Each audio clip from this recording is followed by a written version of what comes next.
So as for the pump, impeller, and drive shaft installation, I'm going to walk through what I've torn apart so far. There's the back of the pump. I already cleaned this out, put new grease in there. I sprayed some WD-40 penetrated oil in there and then wiped out all the rust.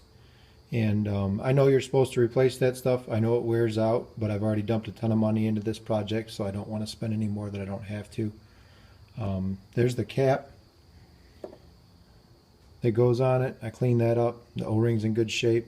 That cap's just going to go right back on there, and then put the 2 screws in that hold that on. As far as the drive shaft for the impeller, there's the rubber bumpers. I bought a kit. It had the 2 bumpers and the O-ring. 1 bumper on that end, 1 bumper on that end, and then the O-ring goes right there. This end's going to go to the impeller. This end goes to the motor. So the O-ring is going to seal inside there. This end is sealed by the grease fitting that is inside, connected to the rubber hose that attaches here to the hull. So the water seals right here on this end, and the water seals right here on this end. So it's not getting in the hull, and it's not getting in the impeller. Now before you install it, you want to clean it up. There's an O-ring that goes around the outside of here, and then you want to make sure that there's a nice smooth surface to put the RTV or marine sealant against all the way around. You don't want any burrs or anything like that, because that'll cause a leak and cause it to sink eventually. There's 3 O-rings, 1, 2, 3. Those ones didn't need to be replaced. They're still in good condition, but you could replace them if you'd like. I'm going to seal all the way around those with RTV as well. So the O-ring sits in the notch in those splines and then actually seats inside the impeller. So you just slowly squeeze it in from one side and work your way around. Use something that's not sharp and try to push it in there. So then prep this side, prep the side that it's going to mount to. Then I'm going to put the O-ring on here and put the sealant on.